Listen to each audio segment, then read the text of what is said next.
السلام علیکم ورحمۃ اللہ وبرکاتہ۔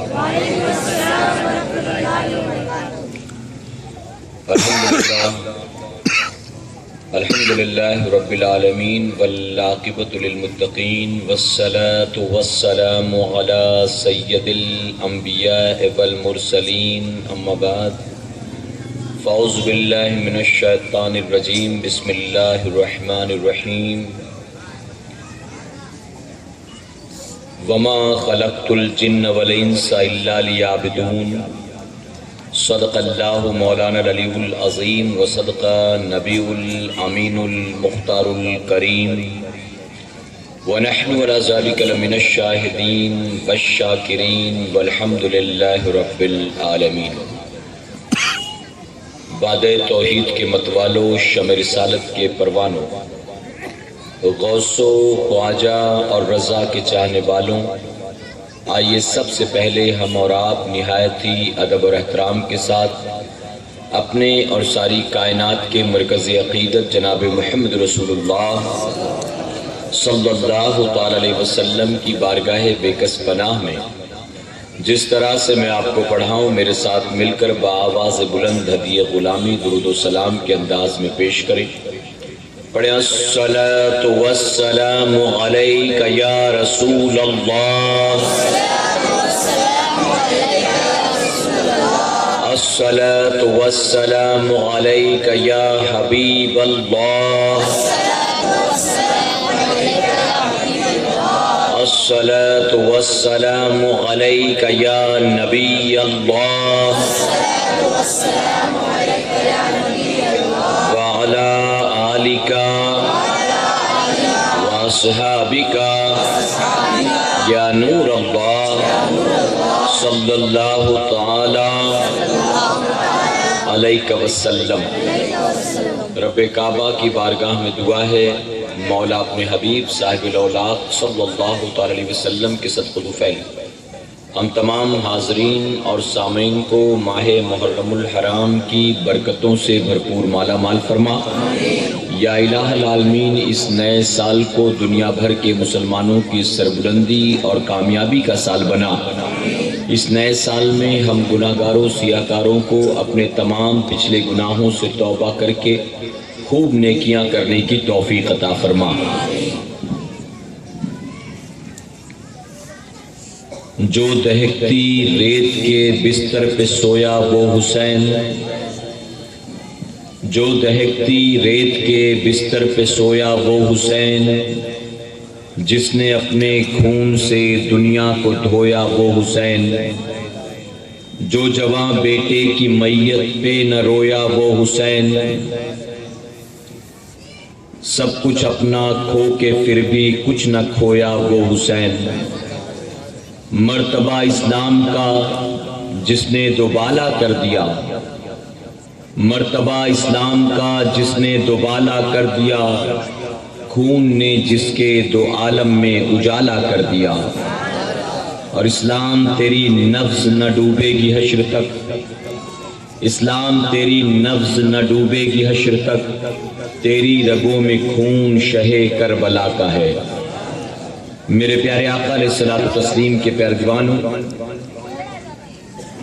آپ مسلسل 11 دنوں سے اس محفل میں شرکت کرتے رہے اور آپ نے شہدائے کربلا کی بارگاہ میں خراج عقیدت پیش کیا۔ آج کی آخری محفل ہے اور ساتھیوں کے حکم پر فقیر آپ کے سامنے حاضر آیا ہے۔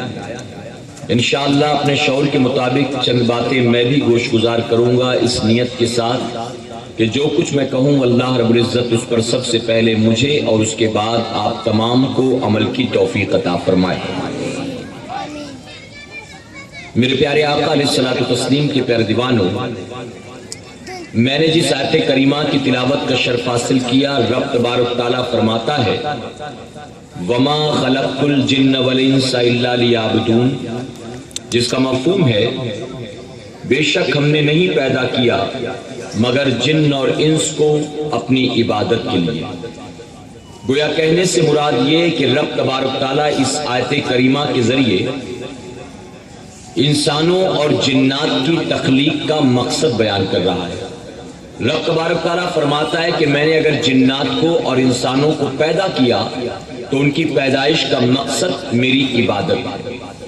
آپ جانتے ہیں کہ دنیا میں جتنی چیزیں ہیں کوئی بھی چیز بے مقصد رب تبارک تعالیٰ نے پیدا نہیں فرمایا۔ ہر چیز کے پیچھے کوئی نہ کوئی مقصد ضرور۔ یہ بات اور ہے کہ ہم اسے سمجھ نہ سکیں، لیکن بے مقصد رب نے کوئی چیز پیدا نہیں کی۔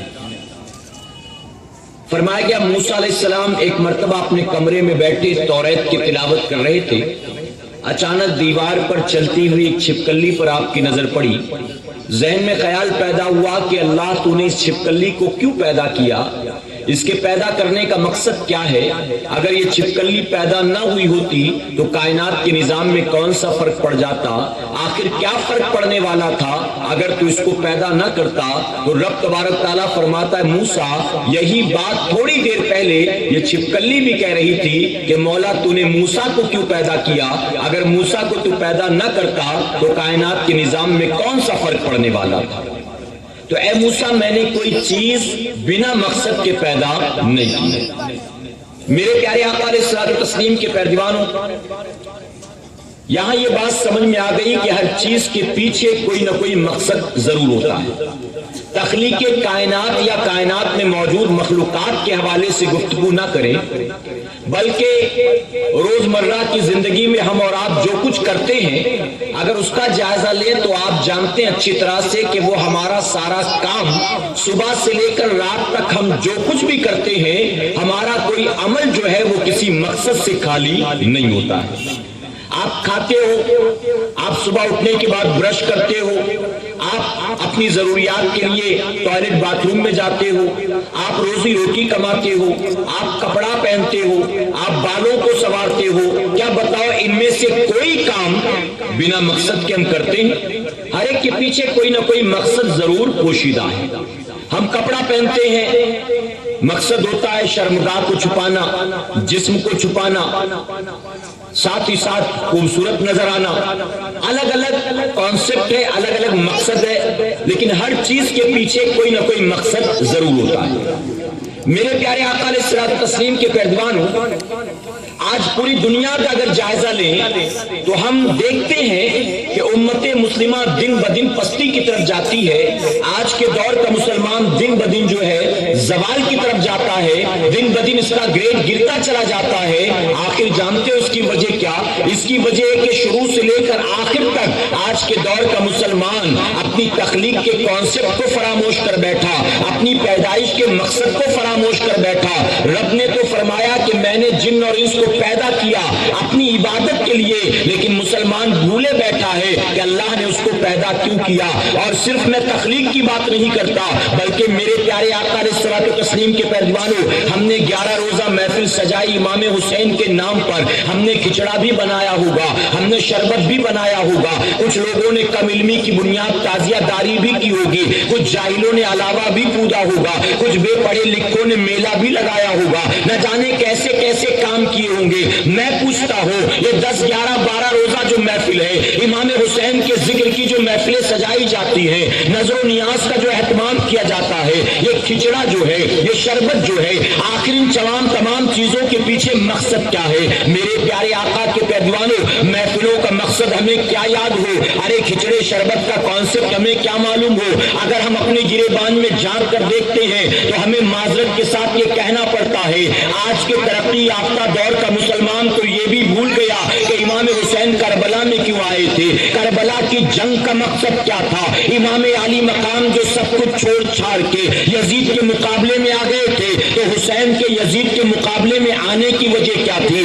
آج کے دور کا مسلمان بھول گیا کہ کربلا کا کانسیپٹ کیا تھا، امام علی مقام کا مشن کیا تھا۔ آج ہم ولیوں کا عرس مناتے ہیں لیکن ہمیں یہ پتہ ہی نہیں ہے کہ ولیوں کا عرس کیوں کر منایا جاتا ہے۔ آج غریب نواز کی چھٹی مناتے ہیں، ہم غوث اعظم کی 11ویں مناتے ہیں، ہم کسی بزرگ کی مزار پر جاتے ہیں، ہم نے فراموش کر دیا ہے ہم یہ سب کچھ جو کرتے ہیں اس کا کانسیپٹ کیا ہے۔ یہاں تک کہ ہم 12 ربیع الاول شریف کو